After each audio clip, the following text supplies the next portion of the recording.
Everyone, welcome to the channel Mystic Tarot. ये monthly reading है। सितंबर का महीना ऑलरेडी स्टार्ट हो चुका है और हम देखेंगे कि लियो, सन, मून और असेंडेंट लोगों के लिए क्या सिचुएशन है। करियर और रिलेशनशिप के लिए मेरे पास अलग-अलग एडवाइस के कार्ड्स भी मौजूद हैं। अच्छा, रिलेशनशिप से मैं स्टार्ट लूँगी। ये याद रखिएगा कि ये जनरल रीडिंग है और स्टोरी लाइन बहुत ही सिंगुलर है, बहुत एक ही बात जो है वो नज़र आ रही है। कुछ बहुत ज़्यादा उसमें वेरिएशन करना शायद मेरे लिए पॉसिबल नहीं होगा। तो सूरत हाल कुछ इस किस्म की है जहाँ पे इस महीने जो काम आपको करना है वो बात करने का करना है, कम्युनिकेट करने का करना है। वो फ़ोन कॉल, वो मैसेज, वो टेक्स्ट जो आप रोक के बैठे हुए हैं और जो आप नहीं कर रहे हैं, you just have to do that. और ये सारी सूरत हाल जो डेवलप हुई है उसकी बिहाइंड रीज़न जो है वो ये है कि आपने किसी को गोस्ट कर दिया था, किसी को छोड़ दिया था बग़ैर किसी प्रॉपर डिस्कनेक्ट। इस तरह से हुआ कि जैसे क्लोजर नहीं होता है, या ये कि आपको ये लगा कि अगर मैं इस पर्सन को छोड़ दूंगा तो मुझे कोई प्रॉब्लम नहीं होगी, आई कैन मैनेज दैट। तो इस माइंडसेट के साथ आपने किसी को छोड़ दिया था और ये 7-8 महीने या लास्ट ईयर जुलाई अगस्त की बात हो सकती है कि हो। तो सोचा तो आपने यही था, लेकिन उसके बाद जिस तरह से सूरत हाल डेवलप हुई वो बहुत ज़्यादा आपके लिए अनएक्सपेक्टेड रही। सो मच सो कि अब now you are trying very hard to come back towards that person. क्योंकि ये पर्सन आपको बहुत ज़्यादा याद आ रहा है। यू कैन नॉट, मतलब आपने ये समझ लिया बात। इट्स नॉट कि आप ये एज्यूम कर रहे हैं। Now you have understood this thing कि you can not live without them. पिछले कुछ अरसे में यहाँ पे डेविल का कार्ड मौजूद है जहाँ पे आपको बहुत ज़्यादा शिद्दत से महसूस हुआ है कि आपने क्या गलती की है और कितनी बड़ी मिसअंडरस्टैंडिंग थी आपको उस पर्सन के हवाले से, इस रिलेशनशिप के हवाले से, और अब आप जो है वो सूरत हाल को ठीक करना चाह रहे हैं। तो एक तरफ तो ये मामला इस तरह से हुआ, ये वो एक्ट था जो आपने किया। दूसरी तरफ जो पर्सन है वो एक बहुत ही ज़्यादा स्ट्रॉन्गर पर्सनैलिटी के साथ जो है वो नज़र आ रहा है और उन्होंने शायद आपको जितना चांस देना था, जितना मौका देना था, वो उन्होंने शायद दे दिया है। और नाउ दे हैव बिकम कि भाई अब नहीं तो ना सही। अच्छा, एक तरफ ये कि आपको बज़ाहिर हो सकता है कि ये पर्सन बहुत ज़्यादा स्ट्रॉन्ग पर्सनालिटी के तौर पे सामने आ रहा हो, वेरी कंट्रोल्ड। ये अब आपको कोई ऐसा मौका नहीं दे रहे। मतलब ये कि इन्होंने शायद आपको कहना बंद कर दिया, मनाना बंद कर दिया, पूछना बंद कर दिया। तो ये अब आपको कोई ऐसा मौका नहीं दे रहे कि जहाँ पे इनकी कोई वीकनेस शो हो।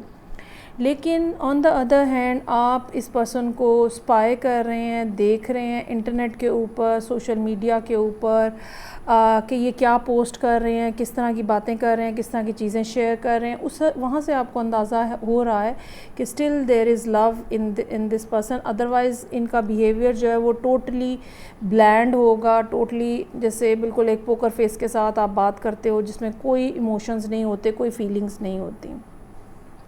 सो now you really need to discuss कि कैसे आपने इस पर्सन का दिल तोड़ा है। अच्छा, मैं यहाँ पे इस हवाले से इसलिए भी इतनी शॉर्ट मुझे नज़र आ रहा है कि आपके लिए पोजीशन है कम्युनिकेट करने की, आपके लिए पोजीशन है कॉल करने की, और आपके लिए ये कार्ड आ रहा है जो कि क्वीन ऑफ सोर्ड्स का कार्ड है। आपके लिए ज़ाहिरी बात है। अच्छा, ये बात समझ लीजिएगा कि ये क्वीन जो है इसमें ख़ास एबिलिटी होती है लोगों से बातचीत स्टार्ट करने की और फिर लोगों को मौका देने की कि वो जो भी बात उनके दिल में है, जो भी चीज़ उनके दिल में है वो कह सकें। बट स्टिल चूँकि ये जनरल रीडिंग है तो वाइस वर्सा भी पॉसिबल हो सकता है, दो कि मुझे नहीं लग रहा। तो अब जब आप इनसे बातचीत करेंगे तो क्या बात होगी, ठीक है। वो ये नज़र आता है कि आपकी फ़ीलिंग्स हैं कि आप इनके साथ एक फ़ैमिली बना सकें, एक फ़ैमिली टाइप का रिलेशनशिप बना सकें। ये भी हो सकता है कि आप इनको बताएं कि ये अपनी फ़ैमिली की वजह से कितने ज़्यादा मुश्किल में थे सॉरी, ये भी हो सकता है कि आप इनको बताएं कि आप अपनी फ़ैमिली की वजह से कितने ज़्यादा मुश्किल टाइम पीरियड में से गुज़रे हैं, या वो क्या मजबूरियां थी जिसने आपको इन्हें छोड़ने पे मजबूर कर दिया, क्यों आपने ये फ़ैसला लिया। ये नेगोशिएशन या ये कम्युनिकेशन भी होगी आपकी तरफ से, और साथ ही साथ किस तरह से दूसरे पर्सन का दिल टूटा और किस तरह से उन्होंने अपने अंदर पेन फील की और अब वो कैसे रिकवर करना है, ये सब बातचीत भी होती हुई नज़र आ रही है। सो आई ट्रूली बिलीव कि इस महीने के एंड तक, जो है सितंबर के एंड तक, ये सारी चीज़ें सॉर्ट आउट हो जाएंगी। यहाँ पे एडवाइस का कार्ड जो है वो एक्सपेंशन का कार्ड है। यूनिवर्स आपके साथ है, यूनिवर्स इस रिलेशनशिप के साथ है, यूनिवर्स आपको सपोर्ट कर रही है।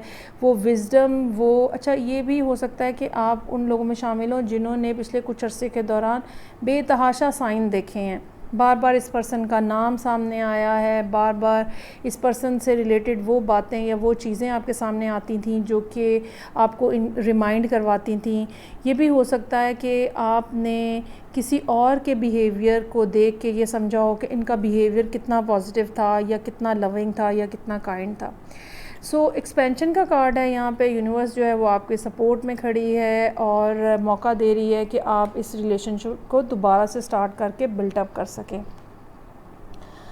लेकिन ये बात समझ लीजिएगा कि जो भी हुआ, जैसे भी हुआ, ये होना ज़रूरी था सो दैट आपको इसकी डेप्थ का अंदाज़ा हो सके और सो दैट आपको अपने अंदर की जो ख़ामियाँ हैं, कमियाँ हैं, उनका अंदाज़ा हो सके, और जो दूसरे लोग जिनके बारे में आपका एक सर्टन पर्सपेक्टिव बना हुआ था वो असल में क्या है, उनका अंदाज़ा हो सके। और अल्टीमेटली ये जो सारी सिचुएशन आप दोनों के दरमियान में बनी, ये आपकी स्पिरिचुअल ग्रोथ के लिए भी बहुत ज़्यादा ज़रूरी थी। अब हम आ जाते हैं करियर के हवाले से मामलात की तरफ। करियर के मामलात में नज़र ये आता है कि बहुत एक्टिवली आप काम कर रहे हैं और बहुत ज़्यादा काम कर रहे हैं। बॉसेस आपसे बहुत ज़्यादा खुश नज़र आ रहे हैं, चीज़ें काफ़ी ज़्यादा अच्छी पोजीशन में हैं। और यहाँ पे अब आपके लिए जो एडवाइस का कार्ड है वो फर्स्ट चक्रा है, आर्कएंजल माइकल। एक बात ये समझने की ज़रूरत है कि बड़ा एक लॉन्ग टर्म ये काम है, whatever you are doing at the moment, इसके अंदर बहुत ज़्यादा ग्रोथ है, बहुत लॉन्ग टर्म एक सिलसिला चलेगा ये काम करने के हवाले से। दूसरी बात ये कि जो आपको आइडियाज़ आ रहे हैं, जो क्रिएटिविटी है इस टाइम के ऊपर आपकी पीक के ऊपर है। सो उन आइडियाज़ को होल्ड करें या उन आइडियाज़ को नोट करें, लेकिन उनके साथ या उनके ऊपर काम करते करते ये मत भूल जाएं कि आपकी अपनी पर्सनैलिटी या अपनी लाइफ या अपनी ज़िंदगी या अपने लोग भी डिस्टर्ब हो रहे हैं टू मच वर्क लोड की वजह से। सो दरमियान में आपको बहरहाल इस महीने आप ये समझ लें कि आपको रेस्ट एंड रिजुविनेशन की भी ज़रूरत है। You just really need to take care of your self.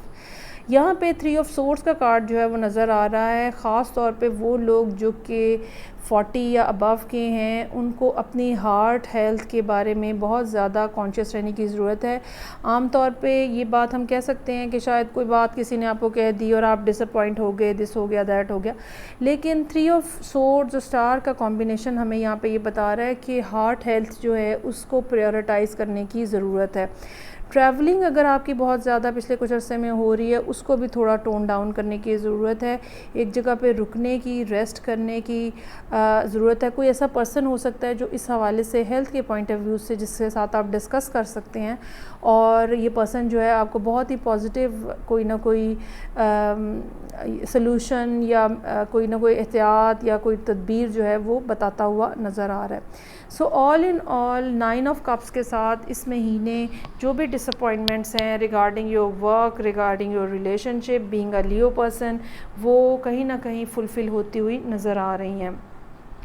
लेकिन जो अगर आप ओवर कमिटेड हैं कामों के हवाले से, उसमें से आपको बाहर आने की ज़रूरत है। वो चीज़ करने की ज़रूरत है जिसकी आपको इस टाइम के ऊपर आपके हेल्थ पॉइंट ऑफ व्यू से, इमोशनली आपकी रिक्वायरमेंट जो है उसको फुलफ़िल करने को प्रायोरिटाइज़ करना चाहिए आपको। चीज़ों को अधूरा छोड़ के आगे निकल जाना अच्छी बात नहीं है। ओवरलोड है, काम का प्रेशर बहुत ज़्यादा है, ठीक है, इस बात को रिड्यूस करने की ज़रूरत है। वो लोग जिनसे आपका दिली ताल्लुक़ है, जिनसे आपके इमोशनल बॉन्ड है, उनके साथ मेल मुलाकात करें ताकि आप उनके साथ एनर्जी एक्सचेंज कर सकें और आप अपने आप को बहुत बेहतर और रिलैक्स फ़ील कर सकें। और यही वो चीज़ है जो कि लॉन्गर रन के अंदर आपको सक्सेस की तरफ लेके जाएगी, एक ऐसी कामयाबी जो कि स्टेबल है। तो स्टेबिलिटी के लिए रेस्ट करना और फिर आगे बढ़ना बहुत ज़्यादा ज़रूरी होता है। सो ये थी रीडिंग जो कि लियो लोगों के लिए थी, सन, मून एंड असेंडेंट। फीडबैक का मुझे इंतज़ार रहेगा। मैं आपसे नेक्स्ट रीडिंग के साथ फिर मिलूँगी। अपना ख्याल रखिएगा। खुदा हाफ़िज़।